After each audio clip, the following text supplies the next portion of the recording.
Nakasama ko sa isang sakuna sa kotse ang kababata ni Inigo Montemayor. Siya ang unang pinirmahan ni Inigo sa surgical consent form.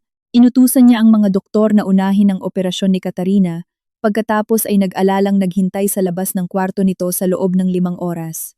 Ako ang pumirma sa sarili kong mga papeles. Nang maalala niya ako, sinabi na lang ng doktor, inilipat na po si Binibining Valdemor sa isang pasilidad sa labas ng bansa. Natahimik siya sa gulat. Pagkatapos ng banggaan, pareho kaming itinakbo ni Katarina Imperial sa emergency room. Hinawakan ni Inigo ang unang doktor na nakita niya at pinirmahan ang mga papeles para kay Katarina. Nanginginig ang boses niya. Unahin niyo ang operasyon ni Katarina. Sakitin na siya bata pa lang. Hindi siya makakapaghintay. Nakahiga ako sa kabilang kamila. Tumutulo ang dugo mula sa likod ng aking kamay at narinig ko ang isang nurse na nagtanong, Binibining Valdemor, nasaan po ang inyong pamilya? Napatingin ako sa dulo ng pasilyo. Nakatayo roon si Inigo. Ang kanyang mamahaling suit ay may mantsa ng dugo at ang kanyang mga daliri ay nanginginig pa rin. Nakapako ang kanyang mga mata sa pintong pinasukan ni Katarina na tila ba naroroon ang buong mundo niya. Para sa akin, tanging isang batang nurse lang ang mariing nakadiin sa aking sugat. Paulit-ulit na sumisigaw para tumawag ng doktor. Bumagsak pa rin ang blood pressure niya. Open fracture sa kanang binti. May hinihinalang internal bleeding sa tiyan. Tumawag kayo kay Dr. Velez. Lumingon sa akin ang nurse para kunin ang atensyon ko. Binibining Valdemor, naririnig niyo ba ako? Kailangan niyo pong pirmahan ang consent form para sa operasyon. Carmela, kaya mo bang pumirma? Sinubukan kong ibuka ang aking bibig, ngunit lasang kalawang ang lalamunan ko. Sobrang hina ko para humawak ng ballpen. Inigo Montemayor. Narinig niya ang kanyang pangalan at napalingon. Nakita siya ng nurse at desperadong sumigaw, Ginoong Montemayor. Hindi po siya tumutugon sa amin. Pwede po ba kayong tumulong? Kailangan namin ang pirma niya para maituloy ang emergency surgery. Lumingon ulit sa akin si Inigo. Isang sulyap lang. Dinaanan ng kanyang mga mata ang aking mukha. Tumagal ng wala pang 1 segundo. Pagkatapos ay bumalik sa pinto ng ER ni Katarina. Gising naman siya, hindi ba? Sabi niya habang nakakunot ang noo. Binabalewala ang pagmamadali ng nurse. Makakapaghintay siya. Unahin si Katarina. Nang sabihin niya ang mga salitang iyon, natahimik ang pasilyo sandali. Nakita ko ang pagbabago sa ekspresyon ng doktor. Nanigas ang nurse, ang kanyang kamay sa aking sugat ay nanigas din. 3 taon na kaming kasal ni Inigo. Sabi ng lahat, malamig siyang tao. At napakaswerte raw ni Senyora Montemayor na makapangasawa ng isang tagapagmana mula sa mga lumang yaman ng Alta Lipunan. Pero ako lang ang nakakaalam ng totoo. Hindi siya walang puso. Ang puso niya ay pag-aari lang talaga ni Katarina Imperial. Kung sumakit ang tiyan ni Katarina, kakansilahin niya ang isang multimilyong pisong board meeting sa Makati para lang personal siyang ihatid sa ospital sa BGC. Kung hindi makatulog si Katarina, magmamaneho siya tawid ng Metro Manila sa gitna ng gabi para lang dalhan siya ng mainit na tsokolate. Kung bumulong si Katarina ng, ayaw ba sa akin ni Carmela? Hindi ako kikibuin ni Inigo ng ilang linggo hanggang sa ako na ang humingi ng tawad. At ngayon, habang nag-aagaw buhay ako sa harap niya, si Katarina pa rin ang pinili niya. Sobrang nataranta ang nurse. Namula ang mga mata nito. Ginoong Montemayor, mas kritikal ang lagay ni Binibining Valdemor. Kailangan niya ng operasyon agad. Pinutol siya ni Inigo ng walang pasensya. Sinabi ko na, unahin si Katarina. Mula sa puwang ng pinto ng ER, narinig ang mahina at paos na boses ni Katarina. Inigo, wag mo na akong alalahanin. Puntahan mo si Carmela. Palagi siyang ganito. Ang mga salita niya ay mapagbigay, pero ang kapit niya ay mas mahigpit kaysa kaninuman. Gaya ng inaasahan, agad na yumuko si Inigo. Malambot ang boses. Na tila ba inaamo ang isang bata. Huwag kang magsalita. Ililigtas ka muna ng mga doktor. Bigla akong napatawa. Isang tawa na bumanat sa mga sugat ko at nagpadilim sa aking paningin. Lumapit sa akin si Dr. Velez. Kalmado ang tono. Binibining Valdemor. Kaya niyo po bang pirmahan ang mga form na ito nang kayo lang? Tiningnan ko siya. Hawak niya ang surgical risk consent form sa harap ko. Sobrang puti ng papel kaya nakakasilaw sa mata. Hindi ko maiangat ang kanang kamay ko, kaya kinailangan kong gamitin ang kaliwa para abutin ang ballpen. Gusto sana akong tulungan ng nurse na alalayan ang kamay ko, pero umiling ako, kaya ko itong gawin mag-isa. Nang dumampi ang ballpen sa papel, kumalat ang dugo sa gilid nito. Isinulat ko ang pangalang Carmela Valdemor. Liko-liko at nanginginig ang mga letra. Pagkatapos ng huling guhit, ibinalik ko ang ballpen kay Dr. Velez. Doktor, parang awa niyo na, iligtas niyo ako. Tiningnan ako ni Dr. Velez, may bahid ng awa sa kanyang mga mata. Gagawin po namin ang lahat ng aming makakaya. Tumango ako. Habang itinutulak ako ng nurse, papunta sa operating room, muling sumulyap sa akin si Inigo. Tila may naalala siyang bigla at lalo pang kumunot ang kanyang noo. Carmela, huwag kang mag-inarte sa ganitong oras. Wala na akong lakas para sumagot at wala rin akong balak. Nang pasara na ang mga pinto ng operating room, narinig kong bumulong si Inigo sa kanyang assistant. Palagi naman siyang nakakaintindi. Magiging maayos din siya. Bantayan mo ang lagay ni Katarina. Ang salitang nakakaintindi ay tila ba isang mapurol na kutsilyo na sumaksak sa puso ko. Nakakaintindi ako para pwede akong isantabi. Nakakaintindi ako para ako na lang ang magtiis ng sakit mag-isa. Nakakaintindi ako para ang buhay ko ay pwedeng ilagay sa pangalawang pwesto sunod kay Katarina. Nang bumukas ang ilaw sa operating room, bigla kong naalala ang aming kasal 3 taon na ang nakararaan. Habang isinusuot sa akin ni Inigo ang singsing, nakita niya si Katarina na umiiyak sa upuan ng simbahan. Nag-atubili siya at muntik nang hindi maisuot ang singsing. Pagkatapos ng reception, hindi niya ako sinamahan sa bago naming bahay sa Forbes Park. Sa halip, pinuntahan niya si Katarina para patahanin. Nang gabing iyon, naupo ako sa aming walang lamang bagong bahay, suot ang aking traje de boda hanggang mag-umaga. Nang umuwi siya, ang tanging sinabi niya ay, "Emosyonal lang si Katarina, wag mo nang masamain." Palagi na lang iyon ang linya niya. Wag mo nang masamain. Pagbigyan mo na, ikaw ang asawa ko, ikaw dapat ang mas umintindi. Ipinikit ko ang aking mga mata. Bago tuluyang tumalab ang anesthesia, itinaas ko ang aking kaliwang kamay at nagpumilit na hawakan ang singsing sa aking palasingsingan. Naipit ito sa buko ng daliri ko at dahil sa dugo ay naging mahirap itong tanggalin. Akala ng nurse ay nasasaktan ako kaya sinubukan niyang pigilan ang kamay ko pero ginamit ko ang natitira kong lakas para tanggalin ito. Nasugatan ang balat ko at namuo ang mga butil ng dugo. Inilapag ko ang singsing sa tray sa tabi ng operating table. Pakitago nito para sa akin. Mahinang nagtanong ang nurse. Importante po ba ito? Tiningnan ko ang singsing. 3 taong kasal, 3 taong pagtitiis, 3 taong panloloko sa sarili. Sa huli, isa lang pala itong malamig na piraso ng metal. Hindi na, sabi ko. Bago tuluyang tumalab ang anesthesia, narinig ko ang mga yabag sa labas. May sumigaw. Stable na ang vital signs ni Binibining Imperial. Inihahanda na para sa observation. Pagkatapos ay narinig ko ang boses ni Inigo na puno ng ginhawa. Basta ayos lang si Katarina, tuluyan na akong nilamon ng dilim.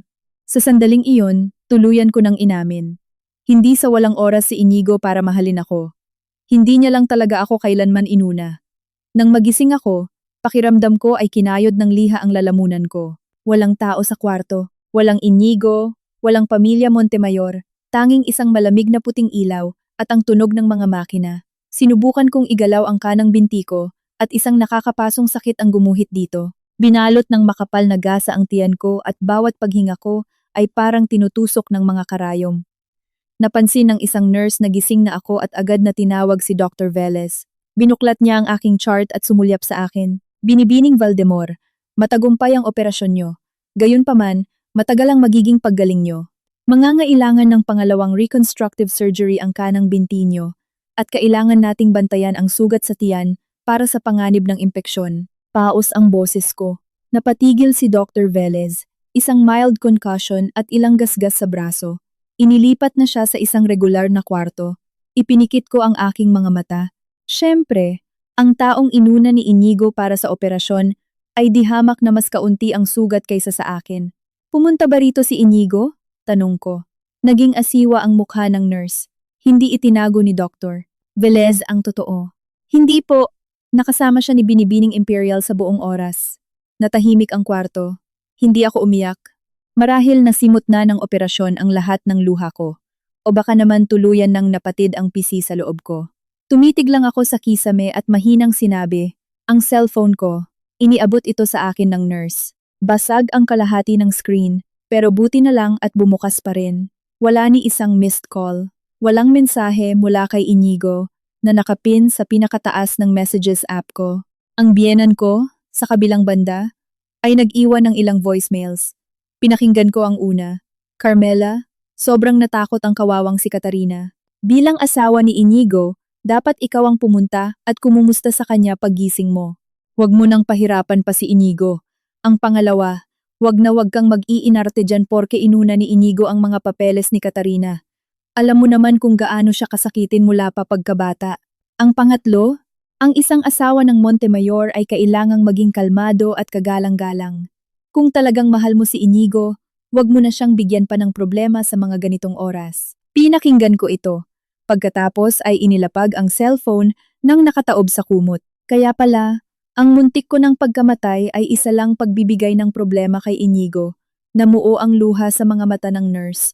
Binibining Valdemor, kailangan niyo pong magpahinga. Tumango ako, muling kinuha ang cellphone, at tinawagan ang isang numerong matagal ko nang hindi tinatawagan. 3 beses itong nagring bago may sumagot. Carmela, pagkarinig ko pa lang sa boses ni Tita Amparo, nangati na ang ilong ko. Si Tita Amparo ang matalik na kaibigan ng nanay ko bago ito pumanaw. Lumipat siya kalaunan sa Singapore at nagpapatakbo ng isang elite rehabilitation clinic doon. Bago ako kinasal, pinilit niya akong magpunta sa ibang bansa para sa isang programa sa art therapy. Tumanggi ako alang-alang kay Inigo. Kailangan ding asikasuhin ang kasal, sabi ko noon. Matagal na natahimik si Tita Amparo bago sumagot. Carmela, wag mo lang asikasuhin ang iba hanggang sa wala nang matira sa sarili mo. Ngayon nagkatotoo na ang mga salita niya. Mahigpit na hawak ang cellphone, mahina kong sinabi. Tita Amparo, gusto kong pumunta sa inyo para magpagamot sa lalong madaling panahon. May 2 segundong katahimikan sa kabilang linya. Pagkatapos ay sinabi niya, ipadala mo sa akin ang mga medical records mo. Ako na ang aayos ng lahat. Walang tanong, walang paninisi, puro mabilis na aksyon. Iniabot ko ang cellphone sa nurse at pinakiusapan siyang pilitratuhan ang cover page ng charts ko at ang mga surgical notes. Tiningnan ako ni Dr. Velez. Binibining Valdemor, sigurado ba kayo sa paglipat? Kagagaling niyo lang sa isang malaking operasyon. May mga panganib na kaakibat ang isang international flight. Sigurado akong kakailanganin natin ng pirma mula sa inyong asawa. Ngumiti ako. Ako na ang pipirma. Naging komplikado ang ekspresyon ni Dr. Velez. Si Ginoong Montemayor ang asawa niyo. Sa batas, pinutol ko siya. Hindi siya pumirma para sa operasyon ko noong araw ng aksidente. Hindi niya kailangang pumirma para sa paglipat ko ngayon. Muling natahimik ang kwarto. Hindi na nagpumilit pa si Dr. Velez. Dinala niya ang mga AMA against medical advice at transfer risk waivers. May nakakabit na IV sa kaliwang kamay ko at hindi ko maiangat ang kanan, kaya kinailangan kong iusod ng dahan-dahan ang katawan ko. Hinawakan ng nurse ang papel ng maigi habang pinirmahan ko ang Carmela Valdemor sa pangalawang pagkakataon. Ang una ay para mabuhay, ang pangalawa ay para umalis. Nang hapong iyon, dumating ang team na inayos ni Tita Amparo. Sila ay isang private international medevac team, may buong akreditasyon at mabilis kumilos. Kinausap nila si Dr. Velez, kinumpirma ang mga transport equipment at nakipag-ugnayan sa ospital sa ibang bansa. Gising ako at nakikipagtulungan sa buong oras. Habang tinutulungan ako ng isang nurse na mag-impake, naglabas siya ng isang malinaw na evidence bag mula sa drawer. Sa loob niyon ay ang aking wedding ring. Binibining Valdemor ito po. Tiningnan ko ito, inilagay sa bag ko, at maingat siyang nagtanong. Hindi niyo ba ito isusuot? Hindi. Wala na siyang sinabi pa. Takip silim na nang marinig ang mga nagmamadaling yabag mula sa pasilyo. Akala ko si Inigo iyon, pero pagbukas ng pinto, ito ay ang kanyang assistant na si Baste. Nakita niya ang mga transport equipment sa tabi ng kama ko at kitang-kitang nagulat. Senyora Montemayor, ano po ito? Tawagin mo akong Binibining Valdemor, pagtatama ko sa kanya. Lalo pang nataranta si Baste. Kasama pa rin po ni Ginoong Montemayor si Binibining Imperial. Inutusan niya akong pumunta rito para tingnan kung gising na kayo. Tiningnan ko siya. Pinadala niya lang ikaw? Yumuko si Baste. Sinabi po ni Binibining Imperial na nahihilo siya kanina lang. Hindi makaalis si Ginoong Montemayor. Tumawa ako at ang paggalaw ay nagpadala ng matinding sakit sa aking sugat na naging dahilan para mamuo ang pawis sa aking noo. Mabilis na sinabi ni Baste, Binibining Valdemor, huwag po kayong magkamali ng intindi. Sobrang nag-aalala po si Ginoong Montemayor sa inyo. Sobrang nag-aalala kaya hinintay niya hanggang ngayon bago magpadala ng assistant. Hindi makasagot si Baste.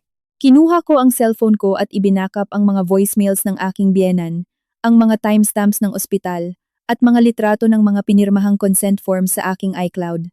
Pagkatapos, sinabi ko kay Baste, "Pakisabi kay Inigo Montemayor na tapos na akong maghintay at ibigay mo ito sa kanya." Kinuha ko ang wedding ring mula sa bag ko, inilagay ito sa isang walang lamang pillbox, at iniabot ito. Nagbago ang mukha ni Baste. Hindi po yata ito tama. Walang hindi tama rito. Sumandal ako pabalik sa unan. Dahil pinili niyang manatili sa tabi ni Katarina Imperial, hindi niya na kailangang dalhin pa ang kasal namin. Hindi nangahas si Baste na kunin ito. Inilapag ko ang kahon sa bedside table. Kung hindi mo yan kukunin, ipapatapon ko yan sa nurse. Wala siyang nagawa kundi kunin ito. Habang itinutulak ako ng medical team palabas ng kwarto, umalingaw-ngaw mula sa pasilyo ang umiiyak na boses ni Katarina. "Inigo, ginalit ko ba si Carmela? Puntahan mo na siya." Sumunod ang mababa at nakakaamong boses ni Inigo. "Hindi talaga magagalit yon. Ikaw ang pinaka-importante ngayon." Nakahiga sa transport bed, nakita ko siya mula sa awang ng pinto. Nakatalikod siya sa akin ang parehong likod na nakita ko mula sa kasal, hanggang sa banggaan, hanggang sa ospital. Palaging nakatalikod sa akin. Nag-iba ako ng tingin. Pagdaan ng Camila sa nurse's station, inabot sa akin ni Dr. Velez ang isang selyadong envelope. Ito ang mga kopya ng medical records nyo, mga surgical notes, at triage times. Baka kailanganin nyo ito mamaya. Kinuha ko ito. Salamat po. Ibinaba niya ang kanyang boses. "Binibining Valdemor, mabuhay kayo ng maayos." Tumango ako. Bago sumara ang mga pinto ng elevator, tiningnan ko sa huling pagkakataon ang emergency floor. Nandito ang dugo ko, ang operasyon ko, ang wedding ring ko, at ang mga huling nag-aagaw buhay na baga ng aking pag-asa. Bumaba ang elevator. Nag-vibrate ang cellphone ko. Isang text mula kay Inigo. Sa wakas, isang linya lang. "Gising ka na. Puntahan mo si Katarina." Hindi siya tumitigil sa kaiiyak. Tinitigan ko ang text. Kalmadong pinatay ang screen, at na-block ang numero niya. Naalala ako ni Inigo Montemayor 9:00 ng gabi. Nang mga oras na iyon, pasakay na ako sa medevac jet sa paliparan. Sinabi sa akin ni Baste ang mga nangyari kalaunan. Pagkatulog ni Katarina, umalis na sa wakas si Inigo sa kwarto nito. Natila ba natapos niya ang isang napakabigat na gawain? Niluwagan niya ang kanyang necktie at kaswal na nagtanong kay Baste, "Kumusta na si Carmela?" Seryoso ang mukha ni Baste. "Sir, ang asawa niyo po." Galit pa rin siya. Kumunot ang noo ni Inigo. Sobrang hindi siya makatwiran. Kagagaling lang ni Katarina sa isang trauma.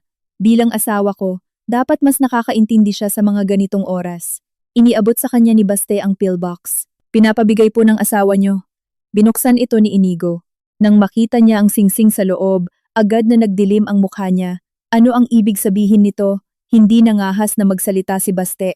Naglakad ng mabilis si Inigo papunta sa dati kong kwarto. Tinulak niya ang pinto. Walang laman. Napalitan na ang mga kumot. Wala na ang mga makina. Sa bedside table, mayroon na lang isang kalahating baso ng maligamgam na tubig. Nakatayo siya sa may pinto na tila ba sinampal. Nasaan siya? Tumunghay ang isang nurse. "Inilipat na po si Binibining Valdemor." "Inilipat saan?" "Pasensya na po. Ayon sa Data Privacy Act at Patient Privacy, hindi po namin pwedeng sabihin ang impormasyong iyon." Lumamig ang boses ni Inigo. Ako ang asawa niya. Nagkataon namang papalabas si Dr. Velez sa kanyang opisina. Narinig niya ito at sumulyap kay Inigo. "Ginoong Montemayor, ngayon niyo lang po ba naalala na asawa niyo siya?" Nanigas ang mukha ni Inigo. "Anong ibig mong sabihin dyan?" Isinara ni Dr. Velez ang isang file folder. Nang nasa kritikal na kondisyon si Binibining Valdemor at hindi makapirma para sa sarili niya, sinabihan niyo ang mga staff na iwan siya at unahin si Binibining Imperial. Nang magising si Binibining Valdemor at kailangan ng pamilya sa kanyang tabi, nandoon pa rin kayo sa kwarto ni Binibining Imperial. Nang inaasikaso ni Binibining Valdemor ang kanyang paglipat, dumating ang assistant niyo, pero kayo hindi. Bawat pangungusap ay parang isang buhos ng malamig na tubig sa mukha ni Inigo. Pinigilan niya ang kanyang galit. Hindi ko alam na ganoon kalala ang sugat niya. Lalo pang lumamig ang tingin ni Dr. Velez. Sinabihan kayo ng nurse. Mayroon siyang internal bleeding sa tiyan, open fracture sa kanang binti, at unstable ang vital signs. Sinabi niyong gising pa siya at iligtas muna si Binibining Imperial. Ibinuka ni Inigo ang kanyang bibig, pero walang lumabas na salita. Dagdag pa ni Dr. Velez, "Ginoong Montemayor, si Binibining Imperial ay minor injury observation case lang. Si Binibining Valdemor ay isang emergency surgery case. Ipinaliwanag ito sa inyo ng mga doktor noong pinirmahan niyo ang mga form. Dahan-dahang napakuyom ang mga daliri ni Inigo. Tila ba sa wakas ay naalala niya ang dugo sa pasilyo ng ER. Ang nurse na tinatawag ang pangalan niya. Ang paraan ng pagtingin ko sa kanya mula sa Camila. Pero huli na ang lahat. Kinuha niya ang cellphone niya at tinawagan ako. Sa unang pagkakataon, walang sumagot. Sa pangalawang pagkakataon, walang sumagot. Sa pangatlo, dumiretso na ito sa voicemail. Nagsimula siyang mag-text. Carmela, saan ka nagpunta? Itigil mo na to at bumalik ka na sa ospital. Alam kong galit ka sa nangyari ngayon. Pero espesyal ang sitwasyon ni Katarina. Sagutin mo lang ang telepono. Wala akong nireplyan ni isa. Nang mga oras na iyon, lumilipad na ako sa himpapawid patungong Singapore. Nakaupo si Tita Amparo sa tabi ko. Inilalagay ang kumot sa akin. Nakita niyang paulit-ulit na umiilaw ang basag kong screen ng cellphone. Inabot niya ito at pinatay. Huwag mong tingnan, mahina kong sabi. Siguro nalaman na niyang umalis ako. Tiningnan ako ni Tita Amparo. Ang mga mata niya ay puno ng awa at galit. Carmela, muntik ka nang mamatay. Sobrang huli na para malaman niya. Wala akong sinabi.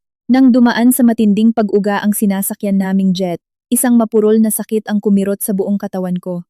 Kinagat ko ang labi ko para hindi sumigaw. Hinawakan ni Tita Amparo ang kamay ko. Kung masakit, sabihin mo. Umiling ako. Mas mabuting masakit. Nakakatulong itong makaalala ako. Nang gabing iyon, halos baliktarin ni Inigo ang ospital. Sinubukan niyang tingnan ang transfer records pero hindi pinayagan. Sinubukan niyang takutin ang hospital administrator pero pinigilan siya ni Dr. Velez. Ginagamit ang mga regulasyon ng privacy. Sa huli, nakatayo siya sa nurses station, mababa at pilit ang boses. Saan siya nagpunta? Binigyan lang siya ni Dr. Velez ng isang pangungusap. Inilipat na po si Binibining Carmela Valdemor sa isang pasilidad sa ibang bansa. Natigilan si Inigo sa kanyang kinatatayuan. Sabi ni Baste, nang sandaling iyon, namutla ng husto ang mukha niya, na tila ba naintindihan niya na. Hindi ako nagpunta sa hotel. Hindi ako nagtatampo. Hindi ako naghihintay na ibili niya ako ng bag para suyuin ako. Wala na ako. Tuluyan nang nawala. Nang bumalik si Inigo sa kwarto ni Katarina, kagigising lang nito. Nakasandal siya sa mga unan, maputla ang mukha, malambot ang boses. Inigo, kumusta na si Carmela? Galit pa ba siya sa akin? Hindi siya inamo ni Inigo gaya ng nakasanayan niya. Nakatayo siya sa paanan ng kama at nakatitig sa kanya. Sabi ng doktor, minor injuries lang daw ang nakuha mo. Nanlaki ang mga mata ni Katarina. Sobrang natakot ako at nahihilo ang ulo ko. Sabi mo masakit ang dibdib mo, na hindi ka makahinga. Totoo ba yon? Agad na namula ang mga mata niya. Inigo, sinisisi mo ba ako? Ayoko lang na magkamali ng intindi si Carmela. Baka dapat pumunta na lang ako at humingi ng tawad sa kanya. Ipinikit ni Inigo ang kanyang mga mata. Wala na siya. Nanigas si Katarina. Wala na? Saan? Sa pasilidad niya sa ibang bansa. Natahimik ang kwarto. Mabilis na yumuko si Katarina. Tumutulo ang mga luha. Kasalanan ko ang lahat. Kung hindi dahil sa akin, hindi sana ganoon kagalit si Carmela. Noon, ang mga luha niya ay agad na nagpapalambot kay Inigo. Pero sa pagkakataong ito, tumitig lang siya sa labas ng bintana. Hindi siya galit. Mabagal niyang sabi. Isinauli niya sa akin ang singsing. Napakuyom ang mga daliri ni Katarina sa dulo ng kumot. Nalaman ko kalaunan na hindi nakatulog si Inigo ng gabing iyon. Pumunta siya sa parking garage at naupo sa loob ng kanyang SUV hanggang mag-umaga, nagbabasa ng aming mga naging text. Habang mas nagbabasa siya pabalik, mas lalo siyang natahimik. Sa nakalipas na 6 na buwan, ang mga pag-uusap namin ay halos puro ako lang, mula sa akin. Inigo, naiwan ko ang follow-up report ng mama mo sa study room mo. Naihanda ko na ang mga regalo para sa charity gala ng mga alta sa pamamahay niyo. Sabi ni Katarina, hindi raw maganda ang pakiramdam niya. Ipinagpa-appointment ko na siya sa doktor. Nasa kaliwang drawer ang impormasyon sa HMO at PhilHealth. Uuwi ka ba para sa anibersaryo natin? Ang mga sagot niya ay matipid. Sige, ikaw na ang bahala. Huwag ka nang mag-isip ng kung ano-ano. Bantayan mo si Katarina. Sa wakas, unti-unti na niyang naiintindihan na ang relasyon namin ay hindi biglang lumamig. Ito ay dahil ako lang ang nagbabantay sa apoy sa napakahabang panahon na tuluyan na akong napudpod.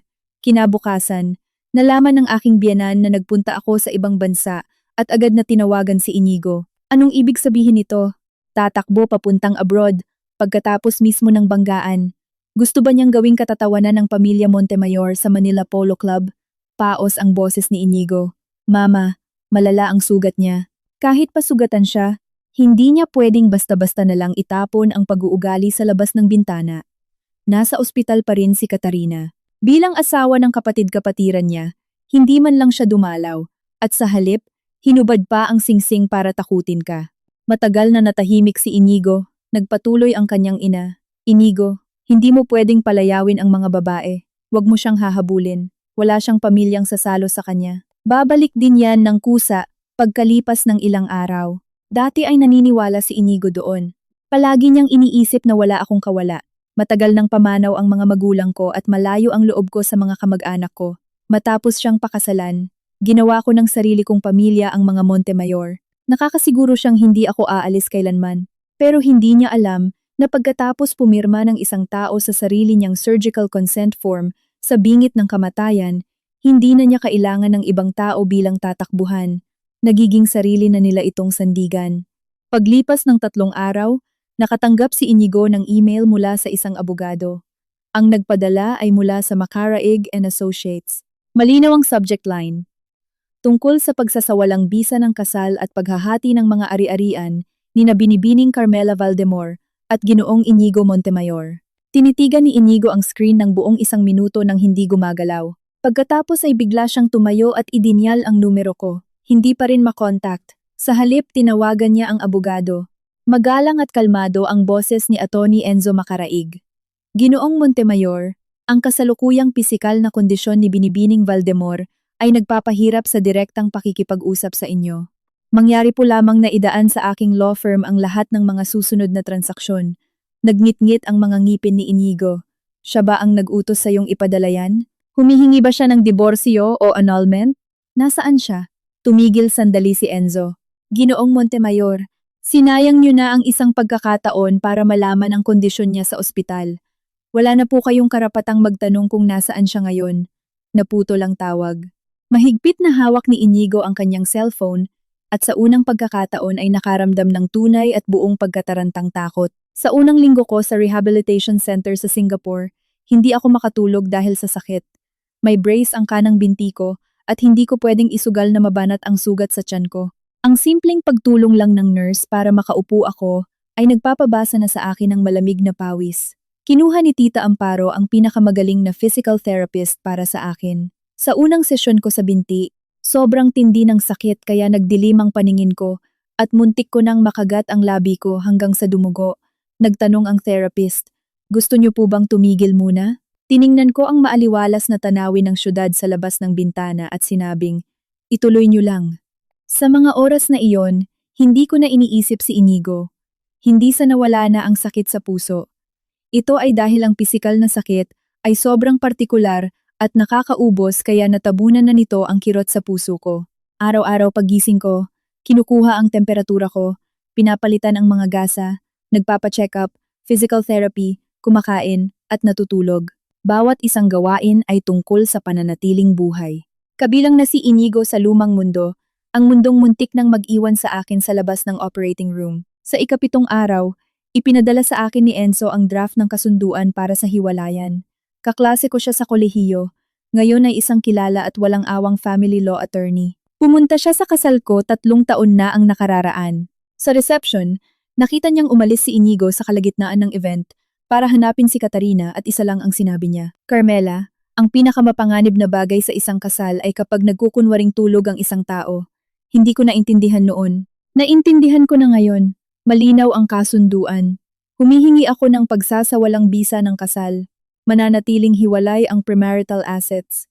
Hahatiin ang mga conjugal property ayon sa batas. Sa panahon ng kasal, paulit-ulit na ginamit ni Inigo ang joint family account para bayaran ang mga medical bills, bahay, alahas, at mamahaling biyahe ni Katarina Imperial na umaabot sa 27 milyong piso. Kailangang ibalik ang halagang ito sa conjugal assets. Bukod pa rito, para sa mansyon ng mga Montemayor, personal kong binayaran ang 3 taon ng mga social events, charity banquets, at mga private medical concierge arrangements ng aking mga biyanan na umaabot sa 9 milyong piso na kailangang ibalik kalakip ang patunay ng mga resibo. Nagtanong si Enzo kung gusto kong mag-iwan ng espasyo para sa negosasyon. Tiningnan ko ang screen at sumagot, "Hindi, dati ay nahihiya akong pag-usapan ng pera. Iniisip na makakasakit ito sa damdamin namin bilang mag-asawa. Pero natanto ko kalaunan na ang hindi nagbibilang ng gastos ay madalas itratong parang bukas na checkbook. Ang oras, enerhiya, at pera ko ay inabuso. Inabuso ni Katarina ang mga pagpapaubaya ko.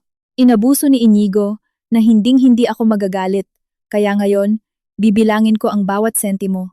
Nang dumating ang mga papeles ng paghihiwalay sa mansyon ng mga Montemayor, nagtiti ang mga biyenan ko. Ayon sa assistant ni Enzo, nang i-deliver ng private courier ang package, inisip ng biyenan ko na isa itong apology gift mula sa akin. Binuksan niya ito sa harap ng ilang kamag-anak ng mga Montemayor. Nang makita niya ang mga salitang kasunduan sa paghihiwalay, agad na nagbago ang mukha niya. Kalokohan. Ibinagsak niya ang mga papeles sa coffee table. Nandoon din si Katarina. Matapos ma-discharge sa ospital, hindi siya bumalik sa sarili niyang penthouse, kundi lumipat sa mansyon ng mga Montemayor, sa dahilan daw na nag-aalala si tita na mag-isa siya.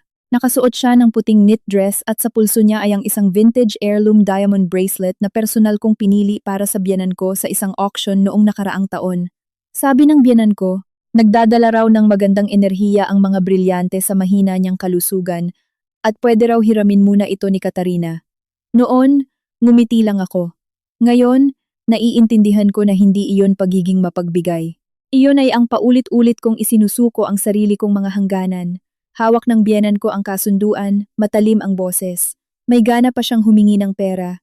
Nakatira siya sa pamilyang ito ng 3 taon, kumakain sa pamamahay natin. At ngayon pagkatapos ng isang maliit na insidente, gusto niya ng bahagi ng kayamanan natin. Isang kamag-anak ang sumagot, "Grabe na ang ambisyon ng mga kabataang babae ngayon." Si Inigo ay isang napakagandang huli, at hindi pa rin siya nakontento. Siguro nakita niyang bumalik si Katarina at na-insecure. Mahinang sinabi ni Katarina, "Tita, wag na po kayong magalit. Siguro nasasaktan lang si Carmela at hindi nakakapag-isip ng maayos." Ngumisi ang biyenan ko. Nasasaktan siya. "Katarina, hindi ba kasama ka rin sa aksidente? Bakit hindi ka gumagawa ng eksena tulad niya?" Ibinaba ni Katarina ang kanyang mga mata. Asawa pa rin ni Inigo si Carmela. Naiintindihan ko naman na gusto niya ng higit na atensyon mula sa kanya. Pakinggan man ay tila makatwiran, pero bawat salita ay isang paalala sa aking mga biyenan na nakikipagkumpetensya lang ako para sa atensyon. Gaya ng inaasahan, lalo pang nagalit ang biyenan ko. Kung talagang naiintindihan niya ang tungkulin niya bilang asawa, malalaman niya kung kailan dapat tumabi. Magkababata sina Katarina at Inigo. Ano ba siya? Nang dumating si Inigo sa mansyon, magulo sa sala. Kinuha niya ang kasunduan at unti-unting nagdilim ang mukha niya habang nagbabasa. Sumisigaw pa rin ang ina niya. "Tawagan mo siya ngayon din at sabihing bumalik dito at humingi ng tawad." Paghihiwalay? Sino ba sa akala niya siya? Hindi agad sumagot si Inigo. Nang makarating siya sa pahina ng financial settlement, napatigil ang mga daliri niya. Ang listahan ay napakadetalye. Isang partikular na petsa, isang endoscopy para kay Katarina Imperial, 115,000 piso na binayaran mula sa joint account. Isang partikular na petsa, isang regalong alahas para kay Katarina sa kaarawan, 900,000 piso, nakalista bilang family gift. Isang partikular na petsa, isang trip patungong Europa para kay Katarina, first-class tickets at hotels na umaabot sa 2 milyong piso, binayaran mula sa postnuptial investment account ni Inigo. Nandoon pa ang mga advanced payments para sa na-upgrade na suite ng kanyang mga magulang sa wellness retreat sa San Benito. Bawat item ay may reference number para sa resibo. Tumingala si Inigo. "Nanay, si Carmela ang nagbayad ng mga ito." Umiwas ng tingin ang ina niya. Manugang siya ng mga Montemayor. Anong masama sa paggastos niya ng pera para magpakita ng respeto sa mga nakatatanda sa kanya? Bakit hindi ko alam ito? Abala ka sa trabaho. Ayaw na kitang abalahin sa mga ganitong maliliit na bagay. Depensa ng ina niya. Bukod pa rito, kusa naman niyang ginusto yon. Kusang loob. Naging kusang loob nga ako. Kusang loob na tuparin ang mga tungkulin ng pamilya ni Inigo. Kusang loob na pasayahin ang mga magulang niya. Kusang loob na ipagpalit ang pera at oras para sa isang pakiramdam ng pagkabilang. Ngunit ang pagkukusang loob ay hindi lisensya para ubusin ako. Tumunog ang cellphone ni Inigo. Si Enzo iyon. Sinagot niya ito at in-speaker. Kalmado ang boses ni Enzo. Ginoong Montemayor. Na-i-deliver na po ang kasunduan. Inaasahan ni Binibining Valdemor ang inyong sagot sa loob ng 7 araw. Pinigilan ni Inigo ang kanyang galit.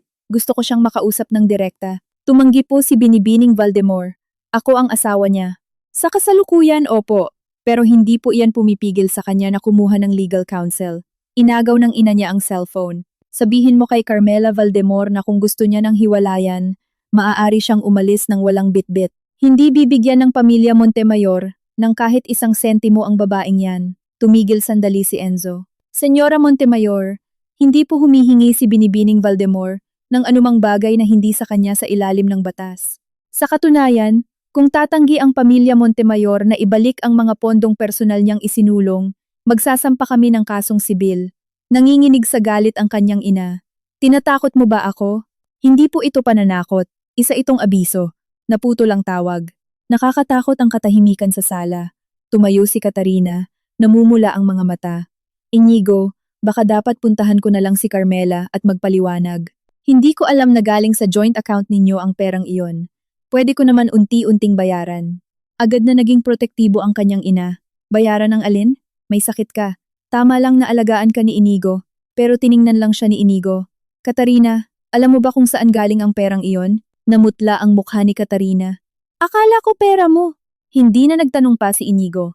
Kinuyom niya ang kasunduan, tumalikod, at umalis sa mansyon. Nang gabing iyon, pinadalhan niya ako ng napakahabang email. Ito ang unang pagkakataon matapos ang aksidente na sinulatan niya ako ng ganito karaming salita.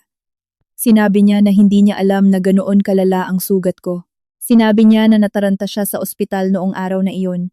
Sinabi niya na sakitin si Katarina simula pagkabata, kaya nasanay na siyang alagaan ito muna. Sinabi niya na ang mga salita ng ina niya ay hindi kumakatawan sa nararamdaman niya. Sa dulo, isinulat niya, Carmela, hindi maliit na bagay ang paghihiwalay. Pag maganda na ang pakiramdam mo, mag-usap tayo ng personal. Binasa ko ito at nireplyan ng 3 salita lamang. Ituloy ang kasunduan. Matapos ipadala ito, pinatay ko ang aking MacBook at ipinagpatuloy ang physical therapy ko. Inalalayan ako ng therapist para tumayo. Matinding nanginginig ang kanang binti ko. Bawat hakbang ay parang naglalakad sa mga kutsilyo, pero humakbang pa rin ako ng isa, at isa pa, at isa pa. Sinasalamin ng bintana sa likuran ko ang mukha ko na maputla, payat, pero malinaw ang aking mga mata. Bigla akong naintindihan. Ang pag-iwan kay Inigo ay parang physical therapy. Masasaktan ako, madarapa ako, at ang mga lumang sugat ay mabubuksan ng paulit-ulit. Pero basta't hindi ako huminto, darating din ang araw na makakatayo ako muli gamit ang sarili kong mga paa. Ang pangalawang tunay na daluyong ng pagkatarantang naramdaman ni Inigo ay nang makita niya ang hospital triage report. Bahagi ito ng mga kopya ng medical records na ibinigay sa akin ni Dr. Velez.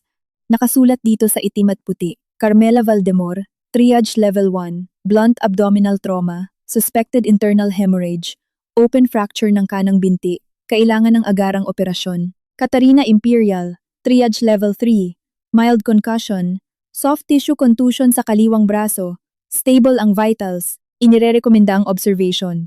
Malinaw ring nakasulat ang mga oras. Pinasok ako sa ER 3 minuto bago si Katarina. Ang unang beses na tumawag ang nurse para sa pirma ng kapamilya ay 2:47 ng hapon. Ang oras ng pagpirma ni Inigo sa consent form ni Katarina ay 2:15 ng hapon. Ang oras ng pagpirma ko sa sarili ko ay 2:16 ng hapon, 5 minuto. Sapat na oras para makita ang tunay na kulay ng isang kasal. Binuo ito ni Enzo sa isang legal notice at ipinadala kay Inigo. Pagkakuha niya nito, tinawagan niya ako ng 17 beses na sunod-sunod. Hindi ako sumagot kahit minsan. Pinuntahan niya ulit si Dr. Velez. Nagro-rounds ang doktor at hinarang siya ni Inigo sa pasilyo. May mali ba sa mga records? Tiningnan siya ni Dr. Velez. Ginoong Montemayor, aling bahagi po ang inaasahan niyong mali? Seryoso ang mukha ni Inigo.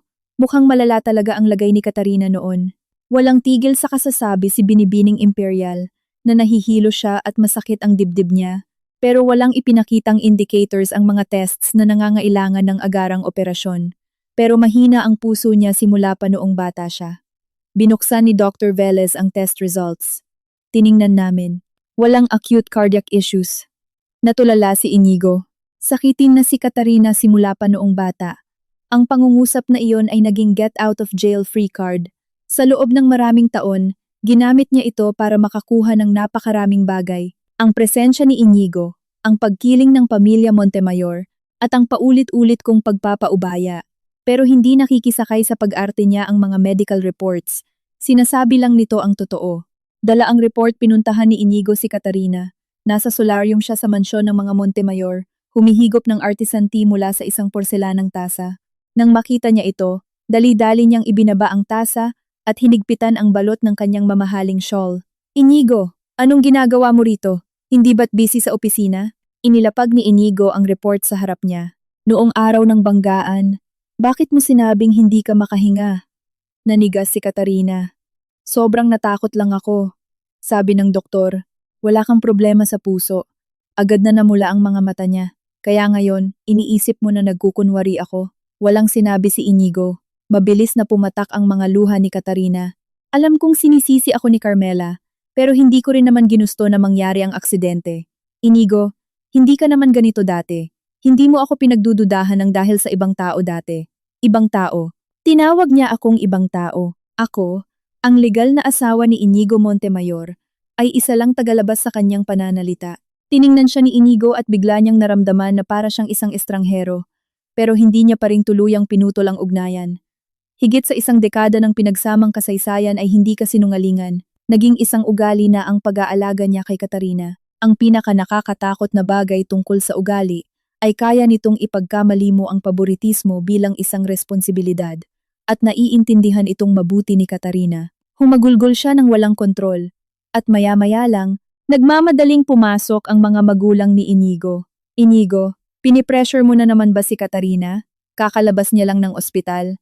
Nasisiraan ka na ba ng bait? Pagod na hinilot ni Inigo ang kanyang ilong.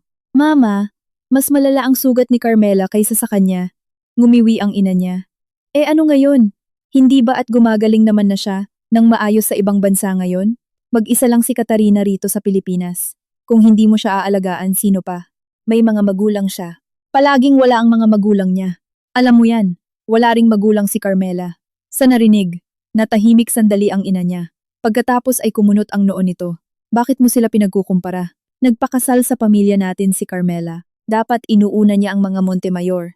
Sa unang pagkakataon, hindi nakipagtalo si Inigo. Bigla niyang naalala ang araw bago ang banggaan. Tinawagan ko siya, death anniversary ng nanay ko, at tinanong ko kung pwede siyang sumama sa akin sa sementeryo. Sinabi niya sa telepono, wala sa magandang kondisyon si Katarina ngayon. Kailangan ko siyang dalhin sa isang espesyalista. Pumunta ka na lang mag-isa. Matagal akong natahimik bago na lang nagsabing, sige, hindi niya narinig ang pagkadismaya sa boses ko noon. O baka narinig niya, pero hindi lang siya nag-abala. Kapag inaalala niya ngayon, na-realize ni Inigo na ang mga sige ko ay naging paigsi ng paigsi at pagaan ng pagaan sa paglipas ng panahon, parang isang taong dahan-dahang kinukuha ang sarili mula sa isang relasyon. Napansin niya lang ito nang sobrang huli na. Samantala, nagsimula si Katarina ng kanyang counter-attack. Hindi niya ako direktang siniraan. Nag-post lang siya ng litrato mula sa hospital bed niya sa kanyang Instagram. Ang caption ay, saka mo lang malalaman pagkatapos ng isang aksidente na may mga relasyon na hindi kayang malampasan ang isang hindi pagkakaunawaan. Sana gumaling na agad si Carmela, at sana tumigil na siya sa pakikipag-away kay Inigo dahil sa akin. Sa ilang pangungusap lang, ipinalabas niya ang sarili bilang biktima. Mabilis na bumuhos ang mga komento mula sa kanilang social circle. Ang bait-bait mo talaga. Napakababaw naman ng asawa. Matagal na kayong magkababata. Ano naman ang dapat pagselosan? Nabalitaan kong tumakbo siya agad patungong abroad. Hindi ba't pinipilit niya lang ang asawa niya na sumuko? May nagpadala sa akin ng screenshot. Galing ito sa isang kakilala sa mga alta sa Manila Polo Club. Maingat siyang nagtanong, Carmela, ano ba talaga ang nangyayari sa inyo ni Inigo? Sabi ng lahat, sobrang nagsiselos ka raw kaya hindi mo man lang binisita si Katarina pagkatapos ng aksidente. Tiningnan ko ang mga komento ng walang galit. Nagpautos lang ako kay Enzo na isave ang mga screenshots ng post ni Katarina. Nagtanong si Enzo, sasagot ba tayo? Huwag muna. Hindi ka ba nag-aalala na mawalan na ng kontrol ang istorya? Tiningnan ko ang physical therapy schedule sa desk ko. Hindi. Habang mas marami siyang pinopost, mas maraming ebidensya ang iniiwan niya. Nang gabing iyon, nag-post ako sa sarili kong social media. Walang salita, isang litrato lang. Ipinakita nito ang brace sa kanang binti ko, ang makapal na gasa sa tiyan ko, at ang level 1 trauma chart sa medical file ko. Wala si Inigo sa frame. Wala si Katarina sa frame. Walang anumang reklamo. Sa loob ng 10 minuto, natahimik ang comment section. Ang mga taong nagchichismisan ay nagsimulang magpadala ng private messages sa akin. Carmela, ganyan kalala ang sugat mo? Akala ko ba si Katarina daw ang nasa panganib? Hindi mo kasama si Inigo. Wala akong nireplyan ni isa. Ibinaba ko lang ang cellphone ko at ipinagpatuloy ang mga exercises ko. Kinabukasan, burado na ang post ni Katarina, pero huli na ang lahat. Na-save na ni Enzo ang lahat ng screenshots, komento, at share records. Nakita rin ni Inigo ang post ko. Tinitigan niya ang litrato ng matagal. Nakatayo si Baste sa tabi niya, hindi makahinga ng maayos. Biglang nagtanong si Inigo, gaano kahaba ang sugat? Mahinang sinabi ni Baste. Sabi ng doktor, higit 20 tahi sa tiyan, at baka kailanganin pa ng binti niya ng operasyon balang araw. Namutla ang mukha ni Inigo. Hindi niya sinabi sa akin. Hindi napigilan ni Baste ang sarili. Sir, nang magising ang asawa niyo, sinabihan niyo siyang puntahan si Binibining Imperial. Nakakatakot ang katahimikan sa opisina. Tumingala si Inigo sa kanya. Agad na yumuko si Baste. Pasensya na po sir. Hindi nagalit si Inigo. Sumandal lang siya sa kanyang upuan na tila ba tinamaan ng kung ano. Matapos ang matagal na sandali, bumulong siya. Ano ang ginawa ko? Walang sumagot. Sobrang linaw ng sagot. Nang pinakakailangan ko siya, iniwan niya akong mag-isa sa harap ng isang surgical risk form. Nakashare ang locations namin ni Inigo sa Find My app. Hiniling niyang i-turn on ko ito sa unang taon namin bilang mag-asawa. Nag-aalala ako sa iyo pag mag-isa ka sa labas sa Manila, sabi niya noon. Naniwala ako sa kanya. Kalaunan, natanto ko na pili lang ang pag-aalala niya. Titingnan niya ang location ko pero hindi sasagutin ang mga tawag ko. Alam niyang nasa opisina ako at nag-o-overtime, pero pauuwiin niya muna ang driver kay Katarina. Alam niyang naghihintay ako sa kanya sa ulan pero magte-text siya. Takot si Katarina sa kidlat. Hindi muna ako iuuwi ngayong gabi. 10 araw matapos ang aksidente, binuksan ko ang settings ng iPhone ko at pinatay ang location sharing. May lumabas na notification. Stop sharing location with Inigo Montemayor. Pinindot ko ang confirm. Kasabay nito, hating gabi sa Pilipinas. Nasa study room niya si Inigo, nagbabasa ng mga dokumento nang tumunog ang telepono niya dahil sa isang alert. Carmela Valdemor has stopped sharing her location with you. Tinitigan niya ang mga salita ng matagal nang hindi gumagalaw. Sabi ni Baste ng gabing iyon ay gumawa ng napakaraming tawag si Inigo sa tech support hanggang sa mga private investigators. Nagtatanong pa kung pwede matrace ang location ko gamit ang mga transaksyon sa credit card. Nalaman niya na ang American Express Platinum Card na ginagamit ko habang kasal kami ay na-deactivate 3 araw na ang nakalipas. Wala siyang access sa mga personal na bank accounts ko. Walang autoridad sa sarili kong pera. Doon niya lang natanto na hindi ako kailanman dumepende sa pamilya Montemayor. Kaya lang noong una ay bukas loob akong mag-iwan ng bukas na pinto. Ngayon, isinara ko na ito. Nakatayo sa harap ng malalaking bintana sa kanyang opisina, nag-text siya sa akin. Carmela, i-turn on mo ulit ang location mo. Hindi ako sumagot. Nagpadala ulit siya. Nag-aalala lang ako sayo. Wala pa ring sagot. Kalahating oras ang lumipas, may pangatlong mensahe na dumating. Huwag mo naman akong parusahan ng ganito. Nang makita ko ito, nakakapit ako sa mga rehas, nag-eensayong maglakad. Binibilang ng therapist ang ritmo sa tabi ko. 1, 2, 3. Dahan-dahan akong gumalaw. Bawat hakbang ay isang matalim at malinaw na sakit. Umihaw ang cellphone ko. Binasa ko ang mensahe at dinelete ang conversation. Parusa. Akala pa rin ni Inigo ay umiikot sa kanya ang pag-alis ko. Na pinatay ko ang location para parusahan siya. Na gusto ko ng annulment para pagsisihan niya ito. Na pumunta ako sa ibang bansa para habulin niya ako. Hindi niya naintindihan. Ayoko na lang talaga sa kanya. Bukod sa location, kinansela ko lahat ng mga ayos na may kinalaman sa akin sa mga Montemayor. Ang buwanang appointment sa wellness retreat ng kanyang mga magulang sa San Benito, ako ang nag-ayos noon. Ang pag-review sa payroll ng mga staff sa Forbes Park, ako ang gumawa noon. Ang listahan ng mga regalo para sa mga kamag-anak ng Montemayor, ako ang nag-compile noon. Kahit ang mga private doctor's appointments ni Katarina ay dating inaayos ko. Ito ay mga maliliit na bagay na hindi pinag-aabalahan ni Inigo. Siguradong hindi ito nakikita ng mga magulang niya bilang trabaho. Sasabihin lang nila, Carmela, nasa bahay ka lang naman. Ikaw na ang bahala. Dati akala ko ay sadyang inaasikaso ko lang ito. Hindi pala. Hanggang sa nakahiga ako sa hospital bed bago ko naintindihan na ang mga maliliit na gawaing iyon ang unti-unting kumulong sa akin. Ginagawa akong isang walang bayad na estate manager ng mga Montemayor. Nag-email ako sa retreat at kinansela ang personal payment authorization ko para sa lahat ng susunod na serbisyo. Nag-message ako sa estate manager at sinabing simula ngayon, kailangan ng direktang kumpirmahin sa mga biyenan ko ang lahat ng gastusin. Nagpadala ako ng formal na abiso sa private clinic ni Katarina para itigil ang lahat ng charges sa member account ko.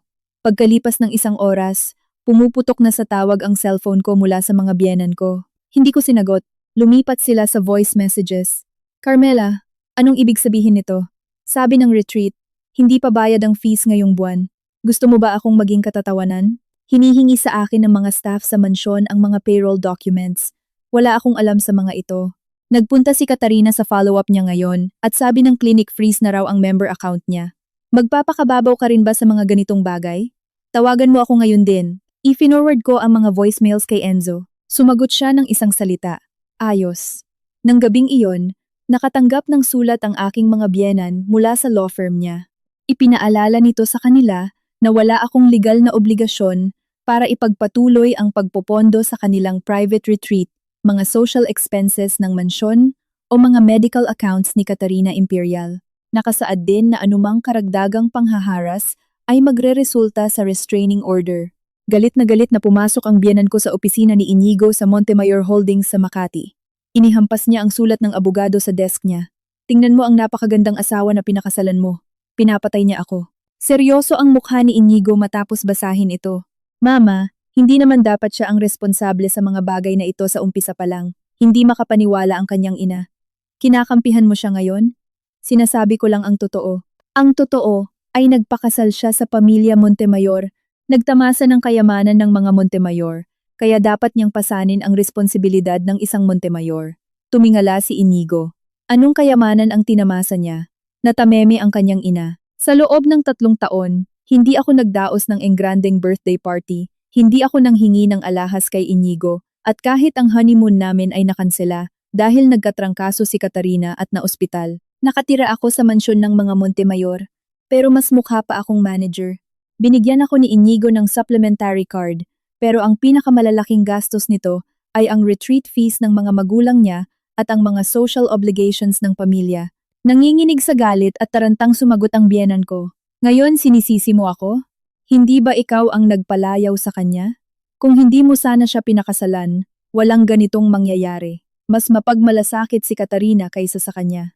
Natahimik si Inigo. Sinamantala ng kanyang ina ang pagkakataon. Sa susunod na linggo ang ika-80 kaarawan ng lola mo sa Manila Polo Club.